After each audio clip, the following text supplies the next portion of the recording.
yang benar itu adalah Allah tetap Allah yang qadim dan makhluk tetap makhluk. Allah itu la awwala lahu, Allah itu tidak punya permulaan dan makhluk ini punya permulaan. Bismillahirrahmanirrahim. Assalamualaikum warahmatullahi wabarakatuh. Alhamdulillah, wassalatu wassalamu ala rasulillah wa ala alihi wa ashabihi wa mawalah. Asyhadu an la ilaha illallah wa asyhadu anna sayyidana Muhammadan abduhu wa rasuluh. Allahumma shalli wa sallim wa barik ala sayyidina Muhammadin wa ala alihi wa ashabihi ajma'in. Subhanaka la ilma lana illa ma 'allamtana innaka antal alimul hakim. Bapak Ibu hadirin hadirat Allah Subhanahu wa taala, bersyukur kita kepada Allah dan mengucapkan alhamdulillahirabbil alamin karena dengan nikmat kita bisa berada di tempat yang baik, di tempat yang memuliakan Allah Subhanahu wa taala. Salawat dan salam kita sampaikan kepada baginda Rasulullah sallallahu alaihi wasallam dan mengucapkan Allahumma shalli ala sayyidina Muhammad wa ala sayyidina Muhammad. Assalamualaikum ya Rasulullah. Assalamualaikum ya Habibie. Bapak Ibu hadirin hadirat Allah Subhanahu wa taala, kita lanjutkan kajian kita dalam kitab akidah yang mana kita masih membahas tentang kenabian. Itu adalah salah satu bahasan tentang ketauhidan. Jadi selain membahas daripada sifat-sifat Allah, karena kita mengenal Allah melalui sifatnya. Jadi kita tidak bisa mengenal zat Allah. Maka oleh karena itu Nabi mengatakan jangan memikirkan tentang zat Allah, tapi pikirkanlah bagaimana ciptaan Allah. Nah, maka melalui ciptaan Allah kita mengenal sifat-sifat Allah Subhanahu wa taala, seperti sifat qudrah, sifat iradah, sifat ilmu, sifat qadim, dan berbagai macam sifat-sifat Allah. Nah, jadi kita mengenal Allah itu melalui sifat-sifatnya, dan sifat Allah bisa nampak di makhluknya. Jadi yang nampak di makhluk itu adalah efek daripada sifat-sifat Allah, bukan Allahnya. Karena ada juga paham-paham paham sufi atau mungkin oknum itu mengatakan bahwa Allah itu ada di diri kita, atau diri kita ini adalah Allah. Paham-paham yang tentu tidak betul, mengatakan bahwa menyatunya Allah dengan makhluk atau makhluk dengan Allah. Dan itu adalah paham-paham yang sudah dijelaskan oleh para ulama sufi, yang sufi betulan, bukan suka film, tapi sufi yang betul-betul bimakna hakikat. Itu bahwa paham-paham yang demikian itu adalah paham yang tidak benar di dalam tasawuf. Karena yang benar itu adalah Allah tetap Allah yang qadim dan makhluk tetap makhluk. Allah itu la awwala lahu, Allah itu tidak punya permulaan dan makhluk ini punya permulaan. Nah, jadi tercipta. Itu maka oleh karena itu tasawuf ini meningkatkan keimanan serta kesucian hati, tetapi harus betul di dalam menuntutnya. Jadi kalau sesat dalam sufi ini bahaya. Oleh karena itu Imam Malik mengatakan bahwa man tasawwafa walam man tafaqqaha walam yatasawwaf faqad tazandaq. Siapa yang berfikih tidak bertasawuf maka dia bisa zindik. Wa man tasawwafa walam yatafaqqaha faqad tafassaqa. Siapa yang bertasawuf tidak berfikih maka itu bisa fasik. Fasik artinya dia bisa meninggalkan kewajiban. Jadi dia bilang saya ini sudah makrifat, ala putih makrifat. Akhirnya tidak lagi wajib sholat. Itu kan bahaya. Ditanya di mana sholat tadi? Di Masjidil Haram. Masjidil Haram sholatnya di sini aja tidak sholatnya. Jadi bahaya. Nah, itu maka harus kita mengaji semua ilmu ini, ilmu tafsir, ilmu hadis, ilmu fikih, ilmu akidah, ilmu tasawuf itu pada guru yang benar. Jadi jangan sembarangan. Artinya yang memang sudah diakui dan punya sanad yang jelas. Dan maka dalam ilmu akidah pertama dibahas itu tentang sifat-sifat Allah. Bagaimana mengenal Allah melalui sifat-sifatnya. Karena kita sebagai makhluk tidak akan pernah mengenal zat Allah. Tidak akan pernah sampai. Gimana? Karena zat itu adalah qadim. Kita hadis. Maka ma'rifatullah itu adalah melalui sifat-sifat Allah. Maka yang muncul di makhluk itu adalah sifat-sifat Allah. Wujud kita ini adalah bukti daripada qudratullah. Kalau ada orang mengatakan saya melihat Allah di segala sesuatu, itu maksudnya adalah saya melihat kudrat Allah di setiap sesuatu. Kita ini ada karena kudrat Allah. Allah yang menciptakan kita, Allah yang menjadikan kehidupan kita berlanjut. Kalau yang kedua tentang kenabian, maka di antara yang dibahas itu adalah sifat-sifat Nabi, sifat Nabi para Rasul. Sebagaimana kita sebutkan bahwa sifat Nabi itu adalah tabligh, menyampaikan. Kemudian juga di antara sifat Nabi itu adalah fatonah, yaitu cerdas. Karena para Nabi itu ya harus cerdas. Tu'arraful bi'annaha qudratul anbiya ala iqamatil hujjah ala nas. Jadi kecerdasan para anbiya itu adalah kemampuan mereka untuk iqamatil hujjah ala nas, menegakkan hujjah bagi manusia. Bagaimana mendakwahkan perintah Allah ini, lalu kemudian manusia bisa menerima. Itu harus mereka, para nabi itu harus kuat berhujjah sehingga manusia itu menerima. Wa quwwati uqulihim, dan kekuatan akal mereka, wa sur'ati badihatihim, dan kekuatan kecepatan mereka di dalam menyingkap sesuatu, menjelaskan sesuatu. Wa ja'at hadhihi sifat fil adid min al ayat, dan sifat-sifat ini dijelaskan dalam ayat-ayat Al-Qur'an dan juga hadis-hadis Nabi sallallahu alaihi wasallam. Jadi para nabi itu memang harus cerdas, karena ya pemimpin nabi itu adalah menyampaikan. Maka kecerdasan nabi dalam membayan, menjelaskan tentang apa yang diperintahkan Allah kepadanya. Al-Quran harus dijelaskan oleh nabi, karena kan nabi itu membayan, jadi memberikan penjelasan terhadap Al-Quran. Maka seperti perintah sholat itu bersifat global. Waqimus sholat, dirikanlah sholat. Lalu kemudian Nabi mengatakan, shollu kama ra'aitumuni usolli. Jadi Nabi membayar. Harus Nabi, para Nabi harus hebat dalam memberikan bayan. Oleh karena itu kata para ulama, hadis Nabi itu singkat tapi padat. Artinya memang bahasanya sedikit tapi maknanya sangat luas. Itu diantara bentuk kecerdasan Nabi dalam menjelaskan. Jadi tidak banyak bahasanya, tetapi maknanya begitu luas. Ma amartukum an syai'in fa'tu anhu mastata'tum.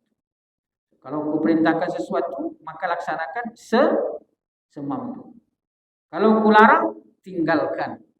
Itu kalau dikaji itu luar biasa. Fa'tu anhu mastata'tum. Kalau perintah, laksanakan semampumu. Kalau dilarang, tinggalkan. Itu sangat luas kalau dijabarkan. Nabi mengatakan la darara wa la dirara. Tidak boleh membahayakan diri sendiri dan jangan membahayakan orang lain. Itu singkat, padat, tapi kalau dijelaskan mungkin berjilid-jilid tidak selesai. Apalagi kalau diturunkan dalam masalah ibadah, diturunkan dalam masalah muamalah, diturunkan dalam masalah politik. Nah, itu mungkin tidak selesai-selesai dijelaskan. Nah, jadi luas. Maka Nabi itu cerdas. Karena mereka memimpin. Maka pemimpin itu ya harus cerdas. Jadi pemimpin itu nggak boleh plongo-plongo gitu. Jadi harus cerdas pemimpin itu. Nabi itu pemimpin. Maka harus cerdas. Cerdas dan religius. Jadi cerdas. Nabi itu cerdas. Cerdas dalam bayan. Ketika ditanya Nabi SAW, bagaimana hukum air laut ya Rasulullah? Nabi mengatakan dengan singkat, tapi jawabannya lebih luas dari pertanyaannya. At-tahuru ma'uhu wal hillu maitatu. Airnya suci dan mensucikan, bangkainya halal dimakan. Singkatnya langsung dipahami bahwa air laut itu suci dan mensucikan. Bisa dipakai berwudu, bisa dipakai mandi janabah. Bahkan lebih daripada itu, Nabi mengatakan bahwa bangkainya halal untuk dimakan. Ditambahkan oleh Nabi. Jadi jawabannya lebih luas daripada pertanyaan. Kita kadang-kadang nanya orang lebih panjang jawabannya kemana-mana, tapi nggak nangkap kita ini jawabannya di mana ini. Nah, itu kalau Nabi lebih luas daripada yang ditanyakan. Maka dipahami dari hadis itu, ulama mengatakan bahwa hewan laut itu tidak mesti disembelih. Bangkainya halal. Dalam mazhab Maliki lebih luas lagi, bahwa seluruh hewan laut boleh dimakan, termasuk buaya-buayanya sekalian. Kecuali kapal selam. Kapal selam kalau bisa dimakan, dimakan juga. Jadi dalam mazhab Imam Malik itu luas. Seluruh hewan yang di laut berdasarkan hadis ini halal semuanya. Tapi kalau dalam mazhab Syafi'i, hadis ini tidak bersifat menyeluruh. Hadis ini tetap dikecualikan bahwa hewan yang berkuku tajam, bertaring, buas, walaupun di laut tetap haram berdasarkan hadis. Nah, tapi kalau mau coba-coba gimana rasa buaya, itu boleh dalam mazhab Imam Malik. Nah, sesekali. Karena kalau buaya itu selagi masih di air, mazhab Imam Malik halal. Tapi kalau sudah mendarat, itu sudah jadi haram juga. Jadi Nabi itu cerdas di dalam membayan, menjelaskan hukum bisa diterima. Nabi cerdas di dalam memperlakukan sosial, bagaimana mendakwahi umatnya. Datang seorang sahabat mengatakan, ya Rasulullah, saya ingin masuk Islam, tapi saya ini belum bisa meninggalkan zina, meninggalkan judi, meninggalkan ini, belum bisa. Maka kata Nabi SAW, cerdas. Tidak apa-apa, itu tidak apa-apa kata Nabi. Tapi satu yang saya minta kata Nabi, Allah takdzib, jangan bohong, jangan bohongi saya. Nah, kata Nabi. Jadi orang ini pergilah, dia merasa nyaman kan, oh tidak apa-apa kalau gitu, berzina masih bisa, ini masih bisa. Ketika dia pergi, ketika dia ingin berzina, dia teringat, nanti kalau saya ditanya oleh Nabi, kamu tadi ngapain? Nah, bagaimana saya menjawabnya? Saya malu. Akhirnya dia mikirkan itu, maka dia tidak jadi. Karena dia akan berkata jujur kepada Nabi. Setiap dia ingin melakukan maksiat, maka dia teringat, bagaimana nanti kalau saya ditanya oleh Nabi? Akhirnya tidak jadi. Nah, melalui cara itulah akhirnya seluruh perbuatan maksiat dia tinggalkan. Itulah Rasulullah Sallallahu Alaihi Wasallam. Jadi beliau cerdas. Itulah Nabi. Nah, kemudian beliau cerdas di dalam mengelola emosi. Itu pemimpin. Tak boleh pemimpin itu dikit-dikit marah, dikit-dikit ngamuk, marah tidak jelas. Baru baru dapat jabatan dikit marah. Sudah kayak orang ini harus dihajar semuanya gitu. Tidak boleh. Pemimpin itu harus bijak. Dia harus tahkumu bil adli, berlaku secara adil, bijak, dia harus dia mengelola emosinya dengan baik. Tidak boleh membuat orang menjadi takut. Pemimpin itu harus mencintai dan juga dicintai. Maka ketika sahabat marah, Nabi tidak marah. Kadang Nabi duduk bersama dengan para sahabat, tiba-tiba ada orang Badui. Orang Badui ini orang-orang yang dalamlah pedalaman gitu. Masuk masjid. Masuk masjidnya ngapain? Bukan untuk sholat. Masuk masjid dia langsung kencing di masjid. Dikiranya masjid itu toilet barangkali kan. Ini kalau ada orang masuk kencing kali ini, masuk masjid kencing, kira-kira kita apain tuh? Nabi SAW, sahabat marah. Semua ingin beranjak, ingin memukul orang yang kencing. Tapi kata Nabi SAW, jangan.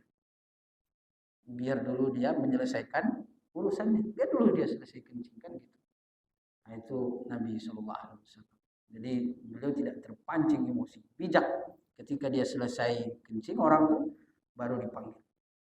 Ini masjid ini untuk sholat, untuk hal-hal yang baik, bukan untuk yang demikian. Jadi orang tadi merasa terharu, ya, merasa terenyuh dengan Nabi, sehingga memunculkan sifat di mana beliau kagum dengan Nabi Sallallahu Alaihi Wasallam. Sehingga dia kemudian mengatakan, Allahumma arhamni wa Muhammad. Ya Allah kasihani saya dan juga Muhammad. Wala tarham ma'ana ahadan. Dan jangan menyayangi selain kami berdua. Jadi dia berdoa hanya untuk dirinya dan untuk Nabi Muhammad. Bahkan dia bilang, jangan sayangi kami selain kami berdua. Nabi tersenyum lagi. Kata Nabi, dhayya'ta wasi'an. Engkau menyempitkan sesuatu yang lapang. Jadi Nabi SAW, beliau menunjukkan tentang bagaimana memperlakukan orang, bagaimana memperlakukan umatnya, bagaimana menyampaikan dakwah. Jadi cerdas para nabi ini adalah orang-orang cerdas, dan mestinya kecerdasan itu juga diwarisi oleh para pemimpin-pemimpin setelah beliau, karena pemimpin itu adalah warasatul anbiya, pewaris para nabi. Dan itu kalau kita kaji banyak sebenarnya contoh-contoh dari Nabi SAW, bagaimana beliau sangat bijak dalam menerapkan dakwah secara bertahap, dakwah dalam berbagai kondisi dan keadaan. Itulah kira-kira di antara sifat para nabi, itu adalah cerdas, dan memang kita dituntut untuk menjadi orang-orang yang cerdas di dalam hidup ini, mengikuti Nabi Sallallahu Alaihi Wasallam. Dan orang yang cerdas adalah orang yang senantiasa menjalankan ketaatan kepada Allah, mempersiapkan hidupnya untuk kehidupan yang di masa akan datang, baik di dunia maupun di akhirat. Jadi bahkan kata Nabi SAW, orang yang paling cerdas itu adalah orang yang paling ingat dengan kematian. Kalau orang banyak ingat dengan kematian, maka insya Allah dia banyak melaksanakan kebaikan. Karena kebaikan itulah yang akan menentukan hidup kita di akhirat. Wa may ya'mal mithqala dzarratin khairan yarah wa may ya'mal mithqala dzarratin syarran. Terima kasih dan mohon maaf. Subhanakallahumma wa bihamdika, asyhadu an la ilaha illa anta, nastaghfiruka wa natubu ilaik. Wassalamualaikum warahmatullahi wabarakatuh.